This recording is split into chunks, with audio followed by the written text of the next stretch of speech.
Hi, my name's Gabe, and welcome back to The Legend of Zelda for the Nintendo Entertainment System. This will be part 3 of the walkthrough where we aim to take down dungeons 3 and 4. Here we go. Pick up where we last started. Alright, and we are off to dungeon 3, which is up and around this way. Also, it had just occurred to me that we missed one secret moblin in the first section of this walkthrough. This wall can be blown up. Secret to everybody. Thanks. So yeah, make sure you get that if you need rupees. Locked rocks everywhere. Dum-de-dum.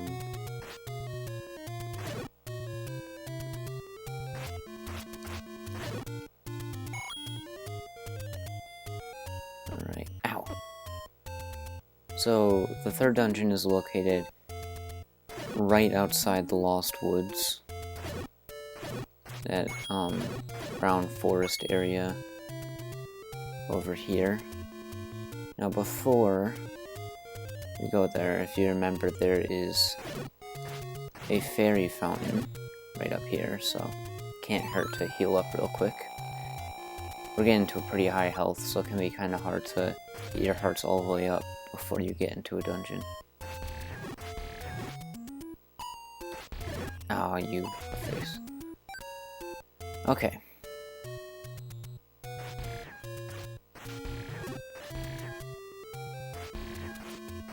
So much stuff going on.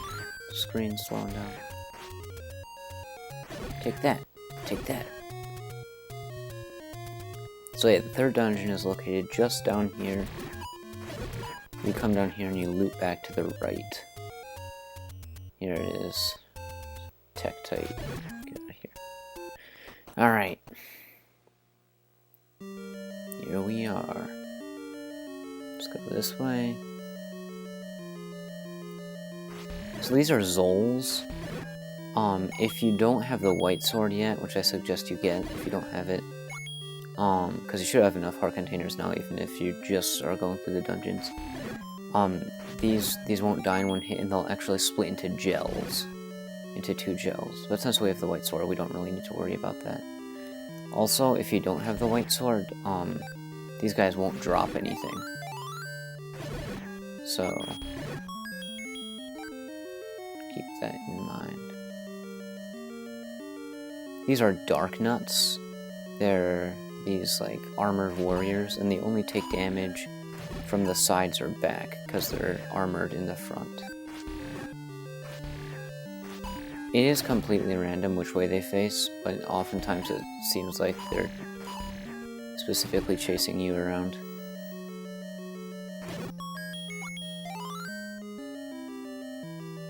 Alright, come this way. Whoa, the traps. There's the compass. See where the Triforce shard is. I'm gonna go through this door. And this room is full of dark nuts. And it can be pretty challenging, so the boomerang doesn't work on these guys. You just have to go for it and hope that you can hit them before they turn around and hit you. One piece of advice I'd suggest is focus on one at a time, so you can whittle them down, because the less dark nuts there are, the easier it is. So don't like hit each one once, is what I'm trying to say. Concentrate your efforts on a single dark nut. Alright, there we go. This opens the door. And then there's even more dark nuts in here. You don't have to fight them though, you just gotta make it to the staircase. See if I can do it without getting hit. There we go. So already we found the dungeon item, which is... take that. This is the raft. So it's another item similar to the blue ring that's just default equipped. And there's not really too many uses there are no uses for it actually in the dungeons, but it can be used to get a few goodies in the overworld. That will do once we beat this dungeon. So now we want to go up here. Now those are bubbles, those like electric looking things, and if you get hit by one, they don't actually do damage, they just prevent you from swinging your sword for a few seconds. Like, I'm pressing A and I can't do anything. I think it also resets if you just leave the room.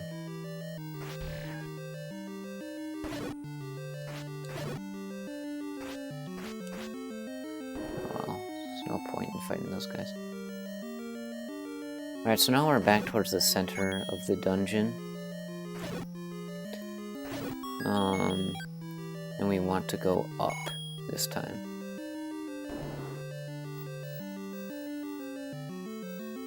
So some more Zols in here. To push one of those blocks.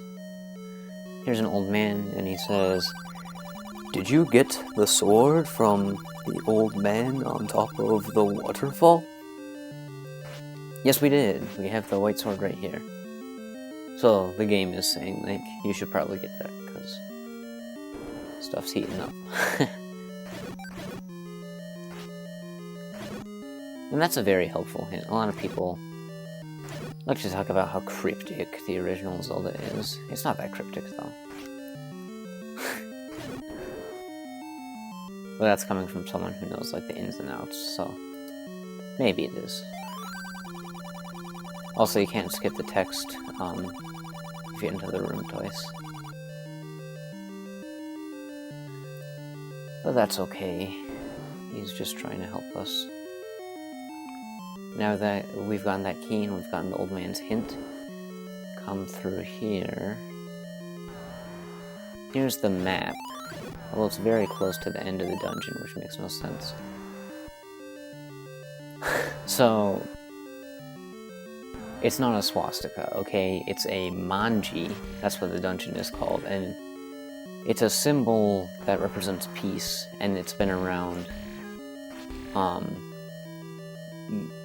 much farther before the swastika, so don't get the wrong idea. And it's definitely seen more in Japanese culture than in American, so. Alright, let's come this way. More keys and souls, not too bad. Ow. Come on, let me use this one. Alright, through here's the dungeon boss. So let's go through.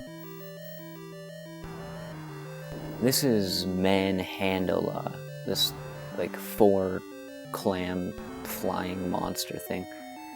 And you can take out each of the heads individually, but it's very weak against bombs. And if you can get a bomb... Oh, that was a bad placement. If you can get a bomb like right in the center, then you can blow off all the heads at once. Okay, and the less heads it has, the faster it moves. Come here.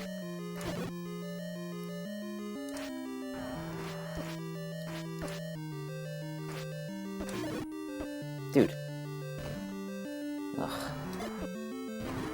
There we go. That was an abysmal manhandle fight. Oh well. We got a new heart container, and we got the Triforce shard.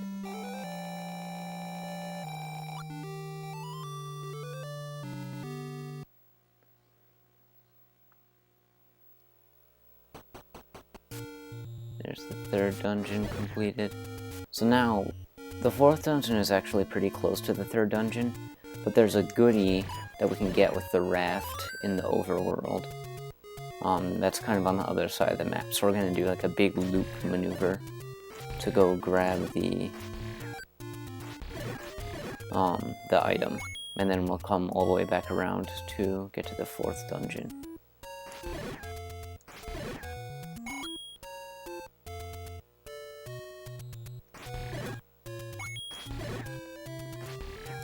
So, make your way all the way across the map, and we're gonna get to the very right end of the map. So we want to take this path that leads to the coastline.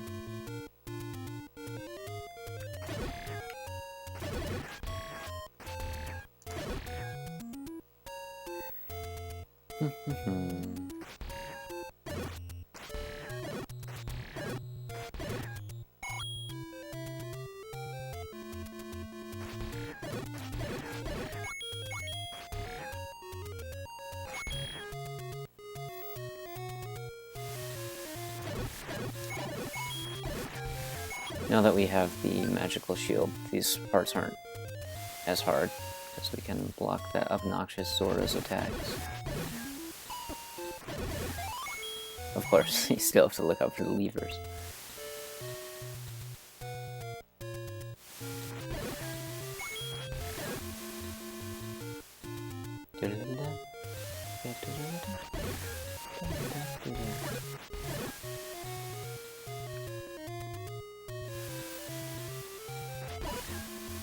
Octorok.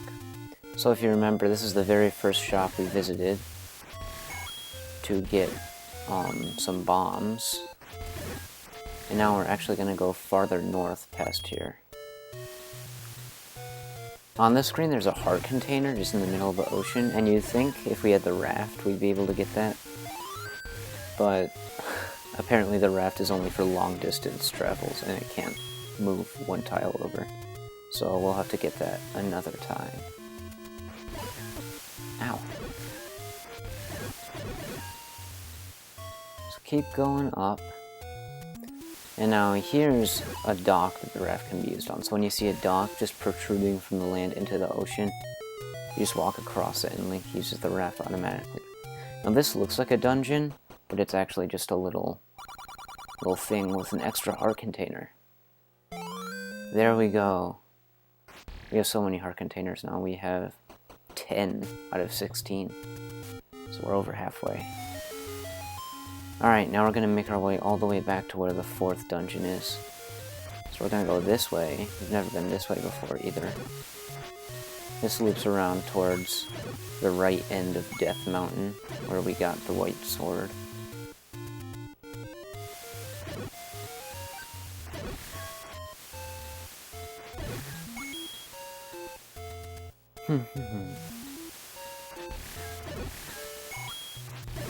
Whoa.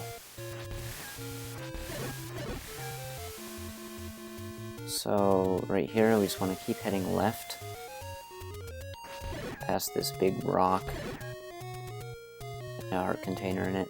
Now we're in the desert. We haven't been here before either. There's nothing really in the desert. It's just kind of underneath Death Mountain, but like above the forest and lakes and stuff in central Hyrule. Let's just make our way through here. Levers to give you rupees. And this takes us to right around here. Now, we want to get... Wait, no. Sorry. This is the wrong end of the lake. I don't know what I'm doing. So we go down here, and we want to get to the bottom of this lake and just follow the coastline around.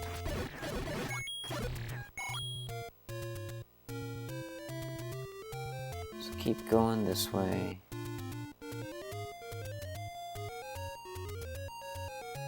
Keep going. This huge lake takes up like a majority of the map. Well, I don't say a majority, but a big part of the map. And that's because here's a dock, and we can use it to get to this island, and this is the 4th dungeon. Here we go. Alright, I want to go this way first, because this is a dead end. Just some more keys.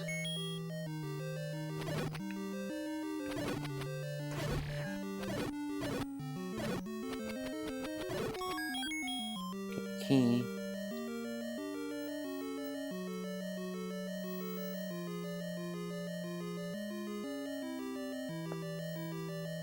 Alright, these are vires, so they're these like weird creatures who bounce around, and they split into 2 keys. And the thing with Vires is that they never drop anything, similar to Zols. If they split into gels, they won't drop anything. This is the first dungeon that introduces dark rooms, so if you don't have the candle yet, you definitely need it. Because, I mean, it's possible to get through this, like maybe if you're a robot, or if you're looking at an outside map and you take your time, but it's better just to get the candle. It's only like 60 rupees, so it shouldn't be too hard to grind for. So now you have the compass. This dungeon 4 is a pretty linear dungeon, so ow, you shouldn't have too many troubles with it. Another annoying thing about Vires, or like any enemy that splits into two, is that they respawn. And that's an issue with pretty much any enemy in NES games that starts out as one enemy and turns into another enemy. But yeah, there's another reason to dislike Vires.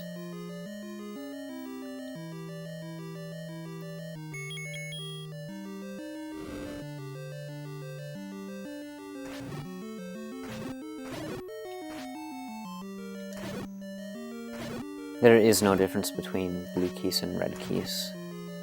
Red keys just come out of Vires, and blue keys appear naturally. Zol party!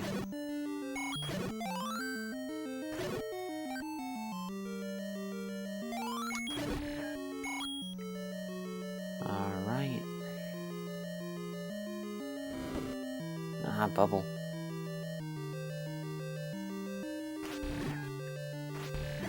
So, right here, I'm gonna go through this way.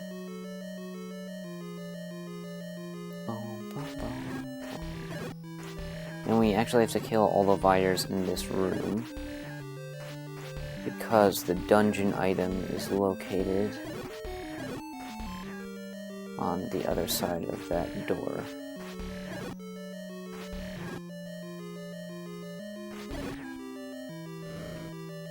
Oh man.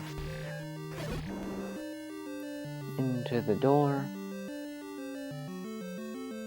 Okay, these are like-likes, and they're terrifying, and you should be scared of them.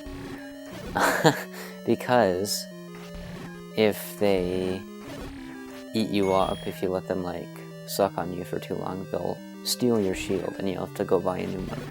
Which is just really annoying and not very fun. So definitely kill the like-likes on sight,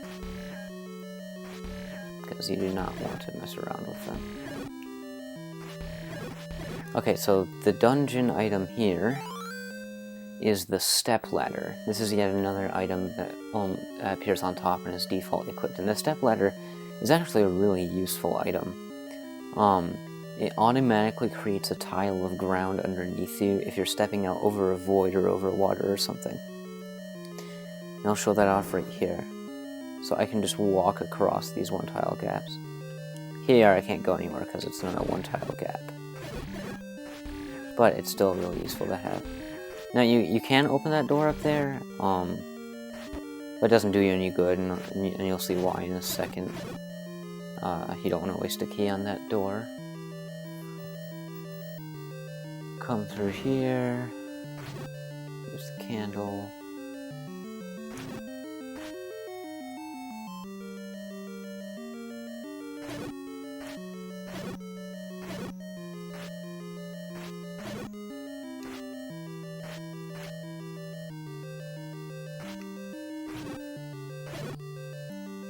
Ow. Alright.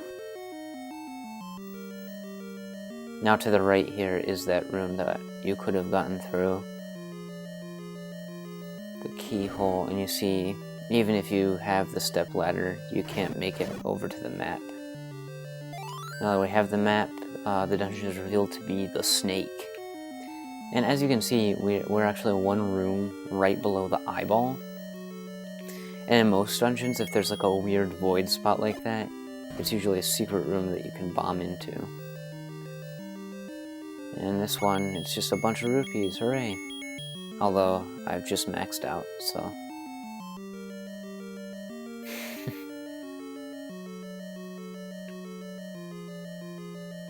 Alright, come through here.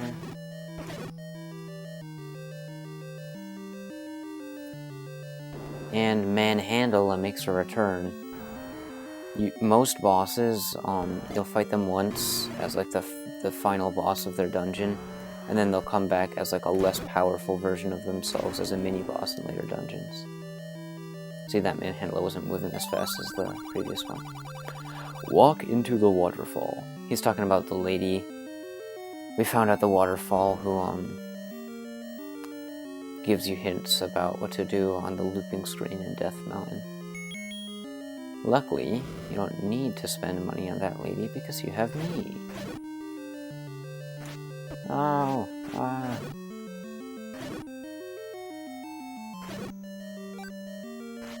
Whoa. Cross to over here. Ah, this room is always annoying. Come down here. Alright, and now we're one room away from the boss room, but we gotta take out all these wires first.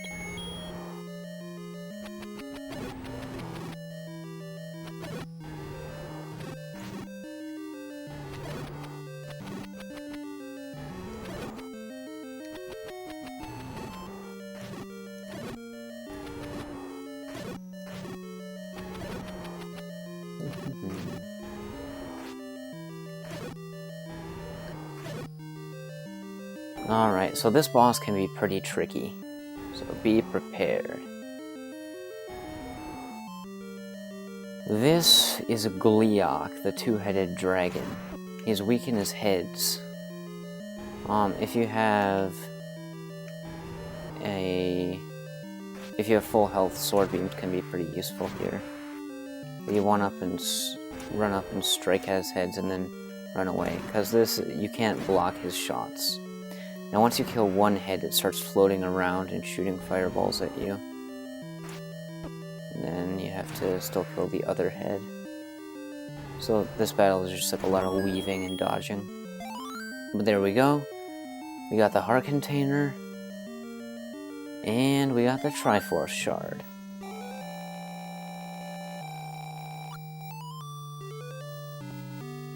Nice. There is Dungeon 4 completed. Alright, that's gonna about do it for this episode. Thanks for watching. I hope it was helpful. And I'll see you guys later.